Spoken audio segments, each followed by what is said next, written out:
Dan bukan hanya ideologi-ideologi berbasis Islam yang menyerang kita hari ini, juga termasuk yang menyerang Nahdlatul Ulama, termasuk komunisme juga mengalir ke kita. Mereka mengalir diam-diam. Cuma persoalannya memang komunis ini sudah tidak punya otot, Pak. Dia sudah tumbang di negaranya sendiri. Tapi kalau Salafi Wahabi sebentar lagi juga akan tumbang di negaranya sendiri. Coba perhatikan.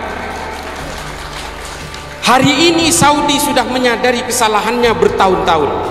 Pangeran Muhammad bin Salman mengubah undang-undang negaranya yang berbasis undang-undang agama yang dulu dibanggakan sebagai ajaran paling murni katanya.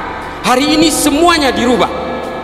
Perempuan Arab Saudi hari ini sudah boleh nyetir mobil, sudah bisa jadi supir Grab, ke luar negeri sudah bisa tanpa mahram, ke mall juga sudah tidak dipisah antara laki-laki dan perempuan, dan pakai hijab sudah tidak wajib lagi di Saudi kecuali di Haramain. Apakah dia mengubah hukum agamanya? Tidak, dia mengubah tafsir agamanya. Ini dikatakan oleh Muhammad bin Salman di dalam salah satu saluran TV namanya Frontline.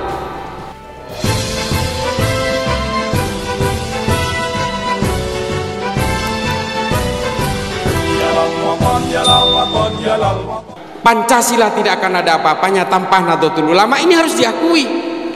Saya tidak ingin mengatakan Pancasila sakti. Pancasila sakti, tapi Nahdlatul Ulama jauh lebih sakti menurut saya.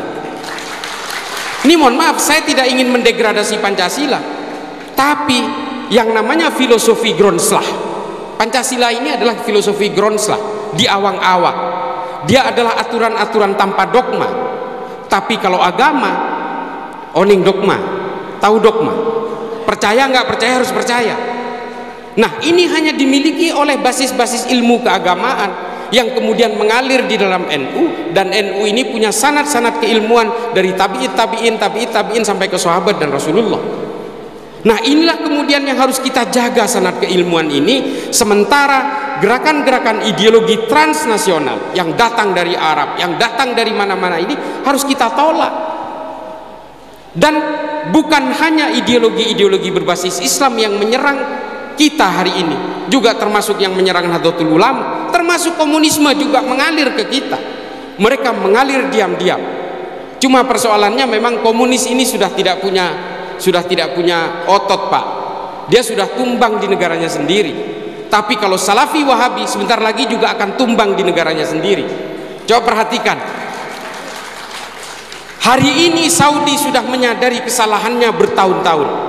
Pangeran Muhammad bin Salman mengubah undang-undang negaranya yang berbasis undang-undang agama yang dulu dibanggakan sebagai ajaran paling murni katanya.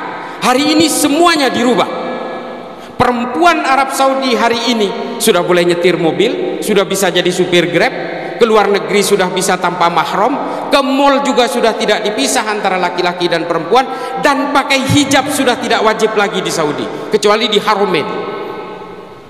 Apakah dia mengubah hukum agamanya? Tidak, dia mengubah tafsir agamanya. Ini dikatakan oleh Muhammad bin Salman di dalam salah satu saluran TV namanya Frontline. Muhammad bin Salman hari ini memenjarakan ulama-ulama Wahabi. Toreh, ini loh hari ini betul-betul menjadi kebingungan orang-orang Salafi Wahabi di Indonesia. Mereka ingin menjadikan Indonesia seperti Saudi zaman dulu. Saudi ingin berubah seperti Indonesia hari ini. Semuanya serba terbalik. Dan inilah ideologi. Bapak Ibu sekalian, agama itu bukan ideologi, tapi tafsirnya ideologis. Harus kita akui itu. Mufassir membuat produk-produk tafsir sesuai zamannya, sesuai situasi yang dihadapinya. Kalau mufassir itu hidup pada zaman keterpurukan politik, maka produk tafsirnya tentang keberdayaan politik.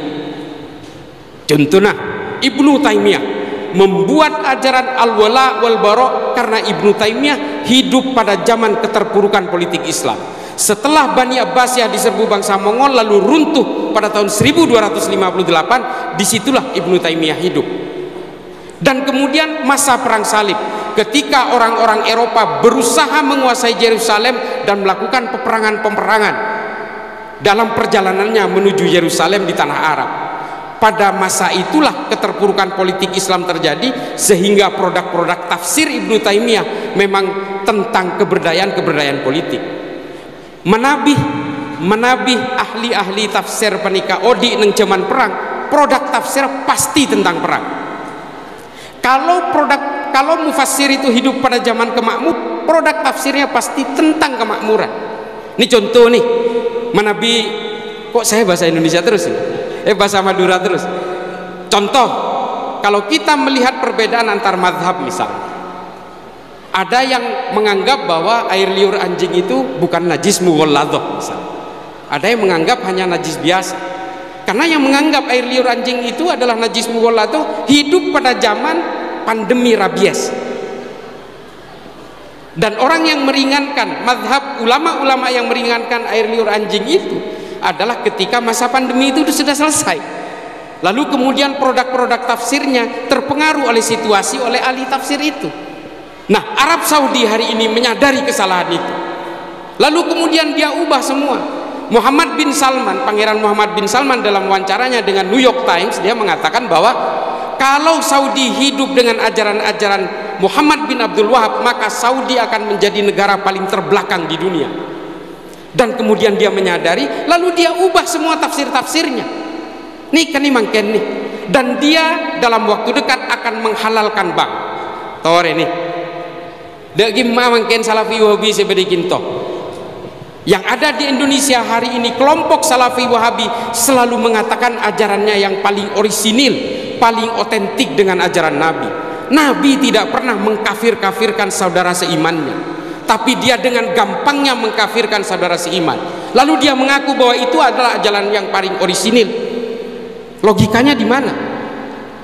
Nabi ketika hijrah ke Madinah, dia mendamaikan orang yang sedang berkonflik. Suku Aus dan Khazraj yang sudah berkonflik selama puluhan tahun, oleh Nabi didamaikan. Orang-orang Kristen dan orang Yahudi yang sebelumnya berkonflik untuk berebut pemungut pajak bagi kerajaan Persia, lalu kemudian oleh Nabi didamaikan. Orang-orang pendatang dan orang pribumi oleh Nabi didamaikan, yang kemudian tertuang dalam Piagam Madinah.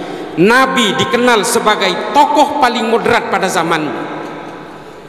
Lalu sekarang ada orang yang mengaku ajarannya paling orisinil, paling otentik dengan ajaran Nabi, tapi selalu mengkafir-kafirkan orang Nahdien. Coba, padahal ajaran itu dirumuskan oleh ulama-ulama Saudi pada saat itu hanya untuk memperkuat politik kerajaan. Ziarah kubur diharamkan. Coba, ziarah kubur diharamkan oleh orang-orang Wahabi karena kerajaan dari keluarga Ibnu Saud takut orang Saudi itu punya ikatan resiliensi masalah nenek. Nikah nih, apa? Nyelase dek kuburan nikah, larang. Karena itu pertimbangannya. Orang Saudi paling ditakuti oleh kerajaan keluarga Ibnu Saud kalau dia punya ikatan ideologis dengan kakek neneknya. Lalu kemudian dilarang semua ajaran-ajaran itu.